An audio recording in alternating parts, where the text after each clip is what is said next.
अस्सलाम वालेकुम, मैं हूं डॉक्टर मोहम्मद कासिम तैमूरी क्लिनिक हरीपुर पाकिस्तान से आपसे मुखातिब। विटामिन डी की बॉडी के अंदर जब कमी हो जाए तो हम उसको होम्योपैथिक ट्रीटमेंट से किस तरीके से मैनेज करेंगे।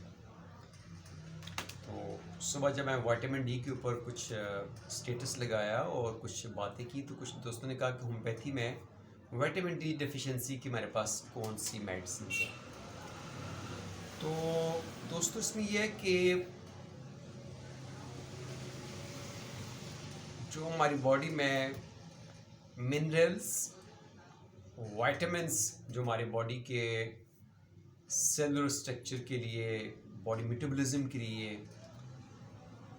हमारे जिस्म के अंदर जो है एनर्जी के ट्रांसफॉर्मेशन में जो दरकार हैं वाइटामिन्स, इसमें विटामिन डी और कैल्शियम का बड़ा अहम रोल होता है। तो अब जब बॉडी के अंदर किसी भी किस्म की मिनरल्स या विटामिन डेफिशिएंसी हो जाए तो हमने क्या करना है, ठीक है। तो हम लोग सोचने लग पड़ते हैं इसकी कौन सी दवा बनेगी, क्या करेंगे, कैसी मेडिसिन होगी। तो उसका ये कुलिया है, ये एक सिंपल कुलिया जान लें कि जब आप देखते हैं कि आपकी बॉडी के अंदर मेंटल लेवल पे या फिजिकल लेवल पे, किसी भी लेवल पे जब डिफिशिएंसी आ गई है, कोई चीज बॉडी के अंदर कम हो गई है, तो ये हमारी सोरा मियाज़म की ये खुसूसियत है कि जिसको कहते हैं मियाज़म ऑफ डेफिशिएंसी, कि जब बॉडी के अंदर कमी पैदा हो जाती है किसी चीज़ की तो वो सोरिक एंटीसोरिक मेडिसिन से वो चीज़ कवर होती है, ठीक है। अब जब एंटीसोरिक मेडिसिन का आपको पता होगा कि सोरा मियाज़म का आपको पता होगा कि सोरा मियाज़म क्या है, ठीक है। ये किसी भी बीमारी की इनिशियल स्टेज है, बिगिनिंग, जब सोजिश इन्फ्लेमेशन क्रिएट होती है बॉडी के अंदर, तो ये उसी वक्त होती है जब आपकी बॉडी में डिफिशिएंसी होती है। जैसे मैं सुबह वीडियो में कह रहा था कि विटामिन डी जिन लोगों में कम होता है उन लोगों में रिकरेंट इन्फेक्शंस का रुझान ज़्यादा होता है, उनकी इम्यूनिटी जो होती है, उनकी क़ुव्वत मुदाफ़त वीक होती है, गला ख़राब हो जाना, कान के अंदर पास मतलब कान पक जाना, कान बहना शुरू हो जाना, और खांसी, नज़ला, ज़ुकाम, यानी उनकी जो क़ुव्वत मुदाफ़त होती है वो वीक होती है।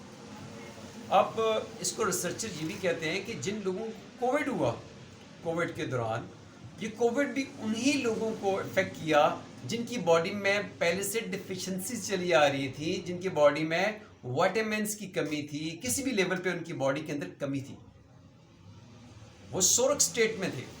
अब उस सोरिक स्टेट के अंदर जब उनकी वायरल इन्फेक्शन आई तो वो सबसे ज़्यादा वो इफेक्ट हुए, क्योंकि वहाँ पे ऑलरेडी एक इन्फ्लेमेशन, एक सोजिश पहले से मौजूद थी। तो जब हम देखते हैं कि बॉडी के अंदर किसी चीज़ की कमी है, चाहे वो कैल्शियम की कमी हो, चाहे वो विटामिन डी की कमी हो, चाहे वो आयरन डेफिशिएंसी हो, चाहे वो WBC की कमी हो, चाहे वो RBCs की कमी हो, चाहे वो प्लेटलेट्स की कमी हो, यानी कि उसके अंदर कमी पाई गई है, चाहे वो शुगर की कमी हो, किसी भी आपकी बॉडी की खून की केमिस्ट्री में किसी चीज़ की कमी है, चाहे साइकोलॉजिकली किसी चीज़ की कमी है, यानी कि जो एक इंसान, एक नॉर्मल इंसान है, उसके अंदर जो चीज़ किसी भी उनसर का मौजूद होना, एक नॉर्मल होना, उसके अंदर वो कमी पाई गई है, डेफिशिएंसी पाई गई है, तो वो आपकी सोरा मियाज़म के अंदर कवर होती है।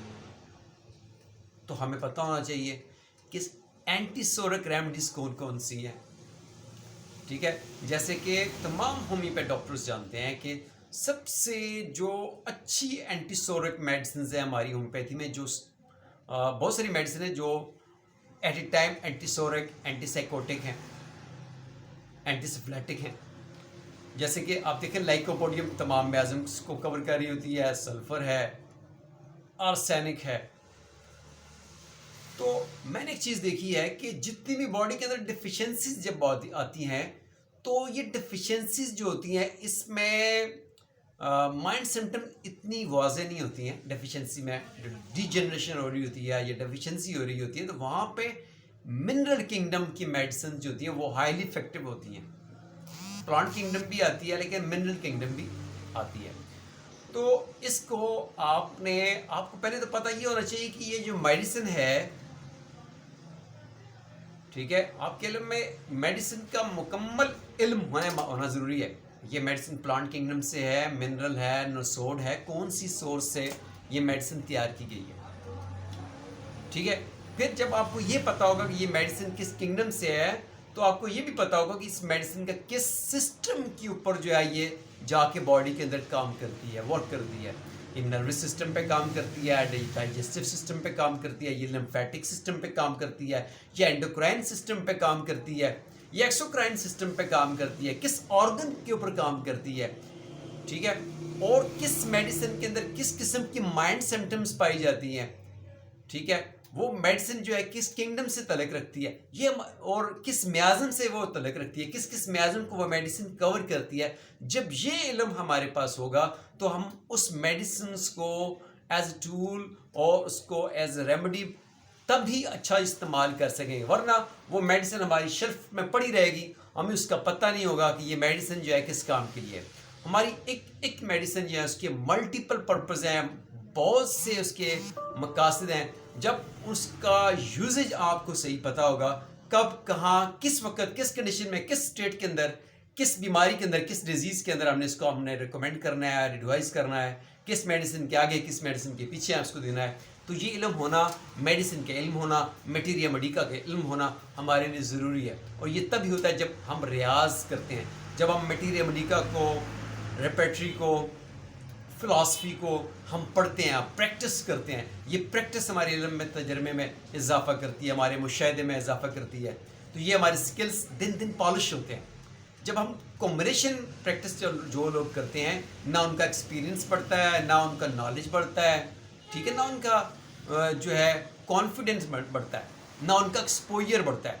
तो ये आपको सिर्फ सिंगल क्लासिकल जो आपको प्रैक्टिस है, मैथमेटिक प्रिस्क्राइबिंग है, वो आपको इस अहल करती है कि आपको मेडिसिन के ख्वाहिश का पता लगता है, मेडिसिन के ओरिजिन का पता लगता है, मेडिसिन फंक्शन कहाँ कहाँ करती है, कैसे करती है, इसका पता चलता है, आपको फ़िलासफ़ी का पता चलता है, आप बॉडी के स्ट्रक्चर को समझते हैं, इंसान की नेचर को समझते हैं, माइंड सिम्टम्स को समझते हैं। तो ये तभी मुमकिन है जब हम क्लासिकल प्रैक्टिस करते हैं।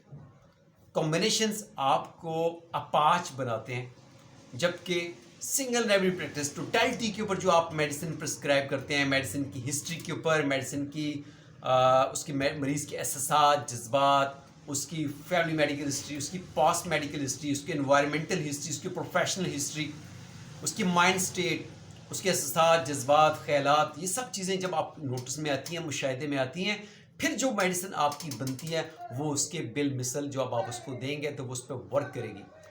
तो जब हम बात करते हैं विटामिन डी डिफिशिएंसी में, तो इसमें देखिए हमारे पास जो एंटीसोरिक मेडिसिन हैं, लाइकोपोडियम है, एसिड फॉस है, आयोडम है, और इसके साथ हमारे पास मेडिसिन है, सल्फर है, लाइकोपोडियम है, ठीक है जी, कैलकेरिया कार्ब है, नेटम्योर है, और बहुत सारी मेडिसिन है जो आप जो है इसके पूरा ग्रुप देख सकते हैं। एंटीसोरिक रेमेडीज़ कौन कौन सी हैं। अब उन एंटीसोरिक रेमेडीज़ के अंदर आप देखेंगे कौन कौन सी मेडिसिन जो है विटामिन डी की डेफिशिएंसी को कवर करती हैं, विटामिन डी की डेफिशिएंसी के सिम्टम्स को कवर करती हैं, ठीक है। अब देखें, विटामिन डी की डेफिशिएंसी से बॉडी के अंदर जो होती है ना, पेन सेंसिटिविटी बढ़ जाती है, ठीक है। जब पेन सेंसिटिविटी बढ़ती है तो बंदा जो है छोटी सी तकलीफ को बहुत ज़्यादा शिद्दत से महसूस करता है। अब ये पेन सेंसिटिविटी या तो बच्चों में बढ़ती है, बच्चे अक्सर कहते हैं मेरी टांगों में दर्द हो रहा है, मेरे ये जिस्म दुख रहा है, ये हो रहा है, वो हो रहा है, क्योंकि उनकी बॉडी के अंदर कैल्शियम की कमी हो रही होती है। कैल्शियम की कमी इस वजह से होती है कि जब वो बाहर से उनको प्रॉपर डोज जो है उसको खुराक नहीं मिलती, तो बॉडी क्या करती है, उनकी हड्डियों से कैल्शियम लेना शुरू कर देती है, जिसकी वजह से उनको हड्डियों में पेन होता है, कमज़ोरी आती है। इसी तरीके के साथ एज वाइज जब पेशेंट बढ़ते हैं, ज़्यादा उम्र के होते हैं, 40, 50, 60 साल के पेशेंट जो होते हैं, इनमें विटामिन डी की एब्जॉर्प्शन जो होती है, कैल्शियम की एब्जॉर्प्शन कम हो जाती है। जैसे हार्मोन्स कम होते हैं वक्त के साथ साथ, वहाँ पे वैसे वैसे ही आपकी विटामिन डी, विटामिन की जो होती है, मिनरल्स की एब्जॉर्प्शन कम होती है। तो आप देखते हैं 40-50 साल की खवातीन में मिनरल्स और विटामिन की डिफिशियंसी पाई जाती है। आयरन डिफिशियंसी तो बहुत ही ज़्यादा कॉमन है। इस वजह से उनको मस्कुलर पेन होता है, उनको हड्डियों में दर्द होता है, उनको जोड़ों में दर्द होता है, हार्मोनल इम्बैलेंस रहता है, ख़ासकर जब उनकी जो पीरियड्स ऑफ बंद हो जाते हैं। तो उसके बाद बुज़ुर्गों की तकलीफ बच्चों की तरह होती है, क्योंकि उनकी जब वो 60-70 साल की उम्र को पहुँचते हैं तो उनकी बॉडी के अंदर शदीद कमी हो जाती है कैल्शियम की और विटामिन डी की, जिस वजह से उनमें चिड़चिड़ापन आ जाता है, गुस्सा करना, चिड़चिड़ापन, उदासी। उसके अलावा जो है जो शादीशुदा मैरिड ख़वातीन होती हैं जिनके एक दो दो तीन तीन बच्चे होते हैं, उनमें कैल्शियम की कमी होती है। प्रेगनेंसी पै दर पे प्रेगनेंसी के बाद उनके अंदर कैल्शियम की कमी होती है, विटामिन डी की कमी होती है, क्योंकि घर में रह रह के उनको सन एक्सपोजर नहीं होता, तो उनमें विटामिन डी की कमी हो जाती है। विटामिन डी की कमी उनसे डिप्रेशन, चिड़चिड़ापन, लड़ना झगड़ना, ठीक है, इस तरह की सिम्टम्स आती हैं। हर वक्त थकावट महसूस करना, बालों का गिरना और मस्कुलर पेन, जोड़ों का दर्द, ये सिम्टम्स बड़ी कॉमन होती हैं। हेडेक, सर दर्द, वो भी स्ट्रेस डिप्रेशन की वजह से। तो इसको हमने जब होम्योपैथी में ट्रीटमेंट करनी है तो हमने सबसे पहले क्या करना है, एंटीसोरिक मेडिसिन उसके लिए देखनी है कि कौन सी हमारे पेशेंट की सिम्टम स्टेट के साथ, टोटलिटी के साथ मैच कर रही है। तो इसमें कवर करती है एसिड फॉस, लाइकोपोडियम, सल्फर, नेट्रोम्योर और उसके साथ कैलकेरिया कार्प, कैलकेरिया फ्लोर, 5-फॉस, कॉलीफॉस, इस तरह की मेडिसिन इसको कवर करती हैं। तो उम्मीद है कि आपको ये जो छोटा सा मेरा लेक्चर है इसमें कुछ आपको सीखने को मिलेगा। मैज़मेटिक जो प्रिस्क्राइबिंग है इसको समझें। म्याज़म्स कुछ भी हुआ नहीं है, ये मुश्किल नहीं है। म्याज़म सिर्फ आपकी डिजीज़ की जो है या मर्ज़ की जो है उसकी क्लासिफिकेशन है कि बीमारी जो है किस फेज से गुजर रही है। ये सोरिक फेज है, ये साइकोटिक फेज है, ये सिफिलिटिक फेज है, ठीक है, ये ट्यूबरकुलर फेज है, ये कैंसर के फेज है। ये फेज वाइज, ये स्टेजेस हैं। इनिशियल स्टेज जो होती है इन्फ्लेमेशन की, सोजिश की, डेफिशिएंसी की, ये आपकी सोरिक स्टेट है। इसके बाद जब आप साइकोटिक में जाते हैं तो वहाँ पे हाइपर है, ओवर ग्रोथ है, तो वहाँ पे आप साइकोटिक एंटी साइकोटिक मेडिसिन देते हैं। वहाँ पे जब एंटीट्रीट कंडीशन रहती है, साइकोटिक, सोरिक से पेशेंट गया साइकोटिक में, साइकोटिक से सिफिलिटिक स्टेट में चला गया, फिर आगे ट्यूबिकुलर और कैंसर स्टेट में चला जाता है। जब इसकी ट्रीटमेंट होती है तो इसी तरतीब से पीछे वापस स्टेट चेंज होती है, सिफिलिटिक से साइकोटिक, साइकोटिक से सिफिलिटिक, सोरिक स्टेट में पेशेंट आता है और सोरिक स्टेट पे आके फिर वो सोरिक इनएक्टिव स्टेट होती है और बंदा फिर हेल्थ की तरफ जाके गामजन होता है। तो मैं एक होम्योपैथी का एक अदना सा स्टूडेंट हूँ। मेरा आज इस विटामिन डी के ऊपर मैं सुबह से मैं बात कर रहा था, तो अभी एक बंदे ने पूछा कि आप इस पर मेडिसिन क्या देते, तो मैं सोचा क्यों ना इसके ऊपर थोड़ा सा बोला जाए। तो मैज़म्स को समझें, इसमें आप डॉक्टर सनकन की जो थ्योरी है उसको समझें, सेंसेशन मेथड है उनका उसको समझें। उसके अलावा जो उनकी जो थ्योरीज हैं, डिफरेंट मेथड्स हैं, उनको आप समझें। वो होम्योपैथी को बड़ी डीप लेवल पे जाके उन्होंने इस चीज़ को ऑब्जर्व किया और डिफरेंट किस्म की टेक्निक्स के स्ट्रेकिंग में उन्होंने जो है वो ईजाद की हैं। तो वो टूल्स हैं हमारी प्रैक्टिस के, उनको लाजमी आप देखें। मटीरियल मेडिका से अपने आप को क्लोज करें, इसकी रिहर्सल करें, इसकी मशक करें, इसको रोज़ाना इसको आप स्टडी करें और प्रैक्टिस कंटिन्यू रखें। जितनी आपकी प्रैक्टिस होगी, जितनी आपकी स्टडी होगी, जितना आपका मुताला होगा, जितनी आपकी ऑब्जर्वेशन होगी, जितना आपका एक्सपोजर होगा, उतने आप कॉन्फिडेंट रहेंगे, उतने अच्छे तरीके से आप पेशेंट को जो है ऑब्जर्व करेंगे और उस ऑब्जर्वेशन के नतीजे में, अपने तजर्बे के नतीजे में, अपने इल्म के नतीजे में अच्छी बेस्ट मेडिसिन उसकी टोटलिटी पे आप तजवीज़ करने के काबिल होंगे। इंशाल्लाह फिर आपसे बात होगी। थैंक यू, अल्लाह हाफ़िज़।